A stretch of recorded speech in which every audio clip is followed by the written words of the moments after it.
Hey guys, this is CP and CES 2025 is in here. আর আপনারা জানেন এই সময় সকল প্রকার ইলেকট্রনিক্স কোম্পানি তাদের প্রোডাক্টকে শো করে থাকে, অর্থাৎ নতুন ইনোভেশন অথবা প্রোডাক্ট। তবে এবার যেটা হয়েছে সেটা আসলে আউটস্ট্যান্ডিং। ইন্টেল, AMD থেকে শুরু করে এনভিডিয়া পর্যন্ত তাদের কোর লাইন আপ প্রোডাক্টগুলো লঞ্চ করে দিয়েছে, অর্থাৎ পেপার লঞ্চ করে দিয়েছে, অ্যানাউন্সও আপনারা বলতে পারেন। আর বেসিক্যালি আমি ইন্টেলকে দিয়ে শুরু করব ছোট্ট করে, অ্যান্ড শেষে কথা বলবো এনভিডিয়া নিয়ে। তো চলুন শুরু করা যাক। অলরাইট, তো এখানে যদি আমি ইন্টেলের কথা বলি তো প্রথমেই তারা তাদের অ্যারোলেক্স যে সকল ল্যাপটপ সিপিইউ ছিল H-X অথবা এই সিরিজের, অর্থাৎ অ্যারোলেক্স ল্যাপটপের জন্য হবে, সেগুলো লঞ্চ করে দিয়েছে কিছু ভ্যারিয়েন্টে। কিছু আবার H-X সিরিজ যেগুলো হাই এন্ডের সাথে আসবে, তার সাথে লাগানো থাকবে RTX এর অথবা AMD এর ডেডিকেটেড গ্রাফিক কার্ড। তো সেটার কথা তো বলছি না, তার নিচেরগুলো থাকবে এই সিরিজ যেগুলোর নেতাতে লাগানো থাকবে 8 কোর থেকে শুরু করে 7 কোর পর্যন্ত টপ টু বটম সিপিইউ। আপনারা যেগুলো দেখতে পাচ্ছেন, সময় সংকটের কারণে আপনাকে সিম্পলি বলছি। তারপরে আমাদেরকে খানিকটা হতাশ করেছে AMD, কারণ AMD এবারে খুব ভালোভাবেই বা ঘটা করেই লঞ্চ করার কথা ছিল তাদের RDNA 4 আর্কিটেকচারের নতুন গ্রাফিক কার্ডগুলো। আর লঞ্চ ইভেন্টের সময় প্রথমে দেখলাম যে তারা ফায়ারেন্স নিয়ে আসছে হাই এন্ড ল্যাপটপের জন্য, যেখানে আবারও বলছি ডেডিকেটেড গ্রাফিক কার্ড লাগানো থাকবে। তারপরেই লঞ্চ করে দিল ক্রাইকেন, যেগুলো মিড রেঞ্জ ক্যাটাগরিতে আসবে, উইসেস AI 300 সিরিজের Ryzen AI 5 এবং Ryzen AI 7। আর তারপরেই যেটা লঞ্চ করে দিয়েছে এটা আউটস্ট্যান্ডিং ছিল, যেটা নিয়ে আমি অনেক মাস থেকেই কথা বলে আসছি, উইসেস Strix Halo। ফাইনালি সেটা চলে এসেছে, ম্যাসিভ লেভেলের পারফরমেন্স জাম্প করবে, একটা থিনার এবং মোটামুটি একটা আপনার পোর্টেবল ডিভাইসে, যেখানে আপনি উইদাউট ডেডিকেটেড গ্রাফিক্স কার্ড আপনারা ইজিলি মিড রেঞ্জ ক্যাটাগরির ডেস্কটপের মতো পারফরমেন্স পেতে চলেছেন। কারণ এখানে লাগানো থাকবে Gen 5 আর্কিটেকচারের 16 কোরের সিপিইউ, যেটা অবভিয়াসলি আপনাকে ট্রিমেন্ডাস ভালো রকমের পারফরমেন্স দিবে। আর যদি কথা বলি তাদের IGPর, এটাই সব জায়গায় মাইন্ড ব্লোয়িং করে দেয়। 40 কম্পিউট ইউনিট থাকছে RDNA 3.5 আর্কিটেকচারের, যেটা অবভিয়াসলি এটা নিয়ে নতুন করে কিছু বলার নেই। আপনারা যারা আমার টেক নিউজ দেখে থাকেন আপনারা অলরেডি জেনে গেছেন যে এটা কতটা পারফরমেন্স করতে পারে। ইভেন অনেক সময় RTX তাদের যে কার্ড আছে RTX 3050 অথবা RX 7600 যে গ্রাফিক কার্ড আছে তাদের ল্যাপটপের বা উপরের, তাকেও বিট করে দেয় অনেক সময়, বিশেষ করে কাজের ক্ষেত্রে। গেমিং সম্পর্কে এখনও জানা যায়নি, হয়তোবা খুব শীঘ্রই জানা যাবে। এ নিয়ে কোনোদিন একটা ল্যাপটপ সম্পর্কে ডেডিকেটেড ভিডিও আপনাদেরকে দেব, ইন্টেল এবং AMD দুই সাইডকেই কেন্দ্র করে। তবে তারপরে আমরা আশায় ছিলাম যে এই তো মনে হয় তাদের RDNA 4 আর্কিটেকচারের গ্রাফিক্স কার্ড আমাদের সামনে রিভিল হয়ে যাবে। তবে কি দেখছি? কিচ্ছু না। বুকের মধ্যে কষ্ট নিয়ে ঘুমালাম সেই রাত 2টার দিকে, কিন্তু ঘুম তো আর আসে না। আবার এদিকে সকাল 7টার সময় পৃথিবীর সবচেয়ে বড় ইভেন্টগুলোর মধ্যে আরেকটি ইভেন্ট করে নিল এনভিডিয়া। আর এনভিডিয়া তাদের CES-এ তাদের 50 ক্লাস ব্ল্যাকওয়েলকে লঞ্চ করে দিয়েছে, পেপার লঞ্চ বলছি, অ্যানাউন্স আপনারা বলতে পারেন। আর এটার সাথে অনেক বিষয় তারা কথা বলেছে, কিন্তু একটু দেখতে দেরি হয়েছে আমার, কারণ ঘুমের কারণ আপনারা বুঝতেই পারছেন। তারপরে আমি দেখলাম আর একটা জিনিস, যে AMDও তাদের গ্রাফিক কার্ডগুলোকে আনভিল করেছে। এটা ডাইরেক্টলি না, ইনডাইরেক্টলিও আপনারা বলতে পারেন। তো AMD দিয়েই শুরু করতে চাই গ্রাফিক কার্ডের সেগমেন্ট, কারণ তারা আপনাদেরকে আগেই বলেছে তারা নতুন নেমিং স্কিমের সাথে আসতে চলেছে RDNA 4 এর GPU-গুলো, উইচেস RX 9070 XT এবং 9070 নন XT। আর নিচেও দুইটা দেখতে পারছেন যেটা বাজেটের জন্য রেডি হবে। সিম্পলি আপনাদেরকে বলে দিই, এই XT এবং নন XTটা হবে Navi 48 আর্কিটেকচারে, যেটা আমরা কোড নেম বলে থাকি। 4 ন্যানোমিটার এর প্রসেস নোড হবে, 16GB G6 মেমোরি দেখা যাবে দুটাতেই। তবে এখানে আর কিছু ডিটেল নেই, তবে নিচেরগুলো থাকবে Navi 44 বেস 4 ন্যানোমিটারই এগুলো হবে, উইচেস 9060 XT এবং 9060, যেগুলো আসলে বাজেট সেগমেন্টকে কভার করার চেষ্টা করবে। আর হয়তোবা এবার আমরা আশায় থাকতে পারি যে এই দুইটা স্পেসিফিক গ্রাফিক কার্ড এবার অনেক কম দামে বিক্রি হবে, কারণ এনভিডিয়া যেটা এবার করে দেখিয়েছে এটা মাইন্ড ব্লাস্টিং করে দিয়েছে অনেকের, এক্সেপ্ট RTX 5090। তো সেই বিষয়ে আমরা পরে আসছি। অ্যান্ড হয়তোবা আমরা খুব শীঘ্রই এই কোয়ার্টারেই তাদের বোর্ড পার্টনার সহ যেগুলো কোম্পানি আছে তাদের সাথে টাই আপ করে তারা গ্রাফিক কার্ড নিয়ে আসবে, তবে প্রথমের দিকে 9070 সিরিজ। তো এখন যদি আমরা এনভিডিয়ার দিকে দেখি, তো সবচেয়ে ইন্টারেস্টিং জিনিস যেটা আমাকে ভালো লেগেছে সেটা হচ্ছে এটা। Welcome to CES! Are you excited to be in Las Vegas? Do you like my jacket?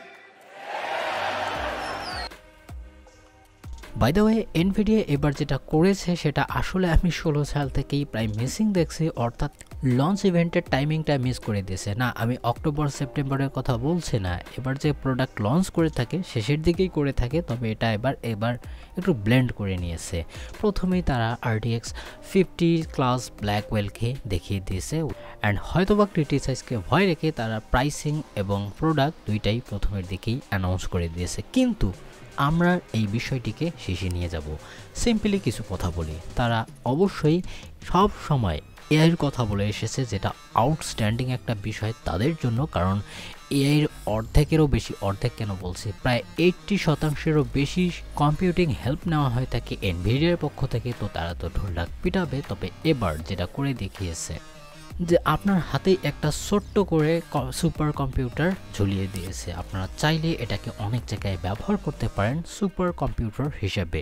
মাত্র $3000 এই প্রোডাক্টটির নাম হচ্ছে প্রজেক্ট ডিজিট। আর এটা আমি বারবার সুপার কম্পিউটার বলছি, এটা হবে এআই সুপার কম্পিউটার, যেটা ট্রু। আর স্পেক যদি আমি বলি, তো এটা গ্রেস সিপিউর সাথে আসবে, যেটা মিডিয়াটেকের সাথে টাই আপ করা ছিল, অর্থাৎ GB10 সুপার চিপস এখানে লাগানো থাকবে এসওসি আকারে আর কি, সব কিছুর প্যাকেজ। 20টা grace CPU. এর যদি পারফরমেন্সের কথা বলি, তো এটা 1 পেটাফ্লস পর্যন্ত যেতে পারে এপি 4 পারফরমেন্সে। এখানে 128 জিবির ইউনিফাইড মেমোরি দেখতে পারেন, 4 টিবির এসএসডি, অবশ্যই হাই স্পিড। তবে এটার দাম অনেকটাই বেশি, তবে এটা সাধারণ লোকের জন্য না, আর এটা কিন্তু হাতেই আসে, যেটাকে এআই সুপার কম্পিউটার বলা হচ্ছে। আর প্রতিটা ক্ষেত্রেই তিনি যে নাটকীয়তার পরিচয় দিচ্ছিলেন, আসলেই তার হলিউডে থাকার কথা। এই বিষয়ে অনেক আলোচনা হতেই পারে। তারপরে তারা তাদের এআই যে ফ্যাসিলিটিস অথবা এআইয়ের যে বিষয়গুলো সেগুলো বারবার পুশ করেছে, যেমন তারা এর আগের বার অমনিভার্স করেছিল, এবার কসমোস করতেছে। আর এরকম কাজ রিলেটেড অনেক হার্ডওয়্যারকেও ইনক্লুড করেছে, যেমন এনভিলিঙ্ক আগে থেকেই কাজ করছিল ব্রিজের। তাছাড়াও যদি আমি এখানে রোবোটিক্সের কথা বলি, তো এখানে সুপার চিপস আরও কিছু নিয়ে এসেছে। এইগুলোর বিষয় নিয়ে আপনাদের অতটা ইন্টারেস্ট নেই, এগুলোকে একটুকে সাইডে রেখে আমরা চলে যাব DLSS 4-এ। অর্থাৎ আপনারা DLSS 4-এর নতুন যে ফিচারটি পাচ্ছেন সেটি হচ্ছে মাল্টি ফ্রেম জেনারেশন টেকনোলজি। অর্থাৎ একটা ফ্রেমের পাশাপাশি এই কার্ডগুলো আপনাকে এক্সট্রা 3টা ফ্রেম দিয়ে দেবে, অর্থাৎ কালার থেকে শুরু করে শেডিং, যে কোনো ধরনের ফ্রেমের যে ফিউচার সেটিকে প্রিডিক্ট করতে পারবে। অর্থাৎ আপনাকে এক্সট্রা 3টা ফ্রেম আপনাকে এমনিতেই জেনারেট করে দিবে। তবে আনফর্চুনেটলি আগের বারের কার্ড এখানে থাকছে না, তবে হ্যাঁ, নর্মাল ফ্রেম জেনারেশন টেকনোলজিতে তারা সাইন করেছে থাকবে। দেন যদি কথা বলি অদার যে সকল ফিচার থাকবে নতুন টেকনোলজির গেমস ইঞ্জিনের ক্ষেত্রে অথবা অ্যাকচুয়াল গেমিংয়ের ক্ষেত্রে, তো সেক্ষেত্রে তারা আগের পাইপলাইনকে বাদ দিয়ে এখানে নিউরাল নেটওয়ার্ককে ব্যবহার করবে, যেটা অবভিয়াসলি অনেক কুলার হবে, অনেক পারফরমেন্সে লোড কম পড়বে, অর্থাৎ গ্রাফিক কার্ডের উপর। তো সেটার জন্য কিন্তু আসলেই তারা একটা নতুন জনরা আনলক করবে, কারণ পাথফাইন্ডার থেকে শুরু করে রেস্টারাইজেশন, এটা সেটা রে ট্রেসিং, এগুলোকে বাদ দিয়ে না, জেনারেলি এগুলো থাকবে, তাকে একটু এনহ্যান্স করে মেশিন লার্নিংয়ের, অর্থাৎ তাদের যে এই ফিচার সেটার দ্বারাই কিন্তু তারা সেটাকে পুশ করে আপনার গেমিং এক্সপিরিয়েন্সকে আরেকটু বেটার করবে। আর যারা প্রোগ্রামার আছেন বা এই ধরনের কাজের সাথে যুক্ত, তো আপনাদের জন্য তো গ্রাফিক কার্ড এনভিডিয়া ছাড়া আমি কোনো ভালো দেখছি না, যদি আপনি সাধারণভাবেও ওয়ার্ক করে থাকেন। অনেক অ্যাপ্লিকেশানই কিন্তু আপনাকে হেল্প করবে। তো এখন যদি আমি ল্যাপটপের কথা বলি, তো সেক্ষেত্রেও আসলে এবার ক্রেজি করে দেখিয়েছে, বিশেষ করে ল্যাপটপের ক্ষেত্রে। এত বড় বড় স্পেসিফিকেশনের যে সকল ল্যাপটপ জিপিইউ আছে এবং কম প্রাইসের মধ্যে, আমি কম বলছি কেন, কারণ আমি যদি বাংলাদেশের ডলার রেট নিয়ে চিন্তা করি, ইনফ্লেশনের কথা চিন্তা করি, ইভেন কম্পেয়ার করি আগের বারের সাথে পাওয়ারের তুলনায়, তো সেক্ষেত্রেও কিন্তু এবার একটুখানি, আমি বলছি না অনেক কম বেশি, তো প্রাইসের ক্ষেত্রে তো অনেকটাই ভ্যালু অ্যাড করতেই পারে। কারণ আপনারা RTX 5080 ল্যাপটপ জিপিইউতে আপনারা প্রায় 1350 AI টপস পেয়ে যাচ্ছেন, আর 1800 পাবেন 5090-তে। ইভেন আপনি RTX 5070-তেও 800-র কাছাকাছি পেয়ে যাবেন। আর প্রাইস প্রাইসগুলো আপনারা দেখে নিতে পারেন। আগের বারের তুলনায় আমি মোটামুটি এখানে ভালো ক্যাটাগরিতে রাখবো। এটা আবারও বলছি, এটা প্রাইস এবং পারফরমেন্স রেশিও অনুযায়ী আমি বলছি, আর ডিএলএসএস সাপোর্ট তো থাকছেই।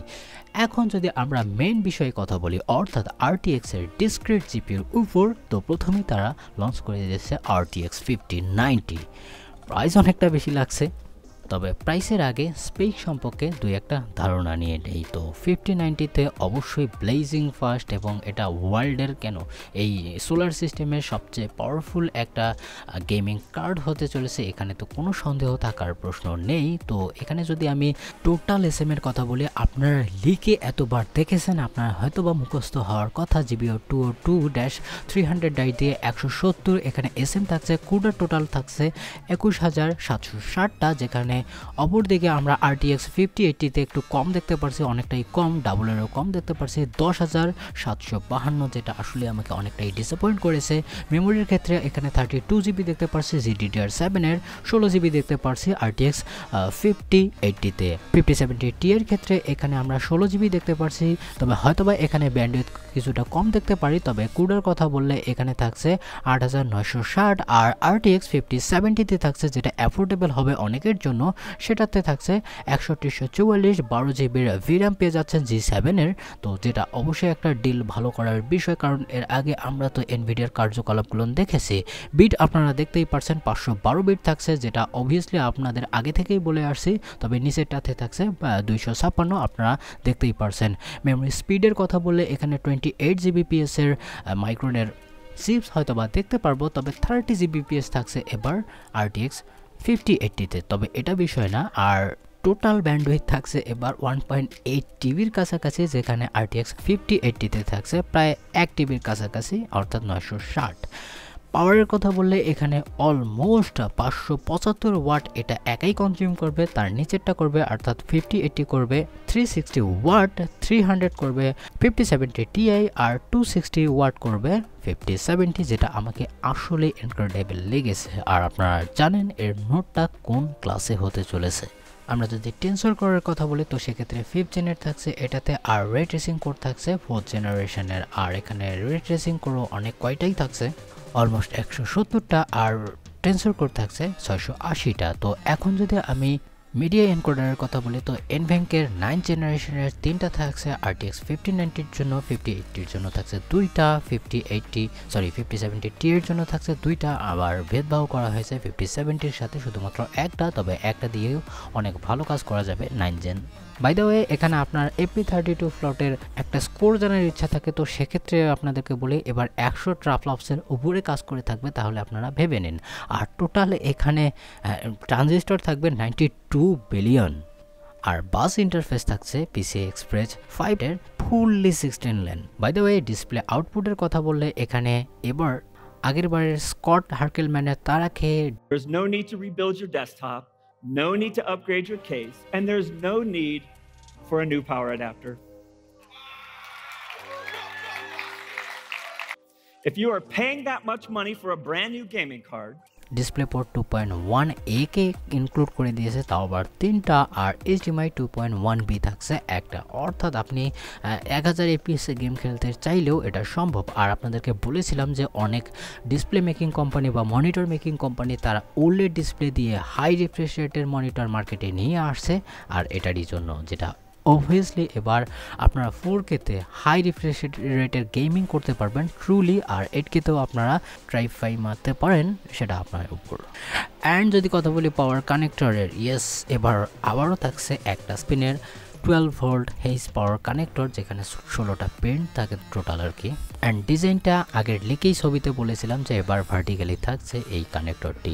তো এখন যদি আমরা ফিজিক্যাল ওভারভিউ দেখি, তো এটা আসলেই আমাকে ইমপ্রেস করেছে, কারণ প্রথম যখন জেনসেন হুয়াংয়ের হাতে দেখি, তো হয়তোবা আমি মনে করেছিলাম যে এটা 5070-র জন্য বরাদ্দ করেছে, অর্থাৎ আপনি দেখেছেন যে হাতের মধ্যে নিয়ে একটু ঘোরাঘুরি করছে, এটা ছোটো কার্ড হতেই পারে, 2টা ফ্যান ছিল, তবে আমাকে অবাক করে দিয়েছে যে এটাই 5090। এর আগের বারের 4090-র দিকে দেখলেও একটু দুঃখ লাগে যে আসলে জিম করে শুধু মানুষ না, দেখতেছি গ্রাফিক কার্ডেও শরীর স্বাস্থ্য একটু চিকন করে আনছে, দেখে আমার বিশ্বাসই হচ্ছে না। মাত্র dual slot card by the way, আপনার স্ক্রিনে হয়তোবা কোথাও ভেসে থাকবে যে এর স্পেসিফিকেশনগুলো আপনারা পড়ে নিতে পারেন। তবে এখানে তারা যেই বিষয়টিকে বেশি বেশি করে বলেছে, আবারও বলতে হবে এআই। তারা এবার বলতেছে যে এবার 4000 এআই টপসের উপরে আমরা স্কোর করতে পারবো, যদিও ওটা সংখ্যাটা একটু কম হবে। তবে হ্যাঁ, 3500 হলেও আপনি বিষয়টা বুঝতে পারছেন, প্রায় আগের বারের তুলনায় 3 টাইম ফাস্টার হয়েছে। ইয়েস, এটা ঠিকই শুনেছেন। আপনারা এর আগে ল্যাপটপ অনেক সিপিইউতে অথবা এপিইউতে শুনেছেন যে 60 টপস পারফরমেন্স করতে পারে, আর এখানে দেখুন যে 1000। অর্থাৎ আপনারা এই RTX 5090-কে একটা চলতি ফিরতি কোকেইন বলতে পারেন।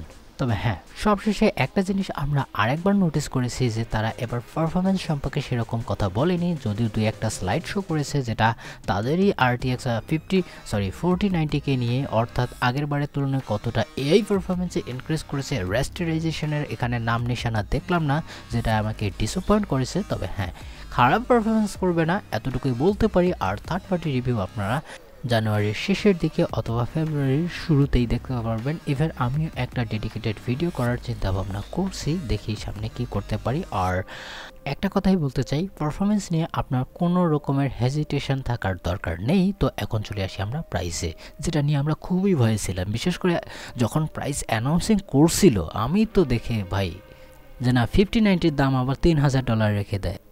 দেন তারা RTX 5070-কে আমাদের সামনে নিয়ে আসলো, দেখালো যে এটা এআইয়ের সঙ্গে এটা 4090-র সাথে পারফরমেন্স করার সামর্থ্য রাখে, আর এর প্রাইস আমরা রাখছি $549।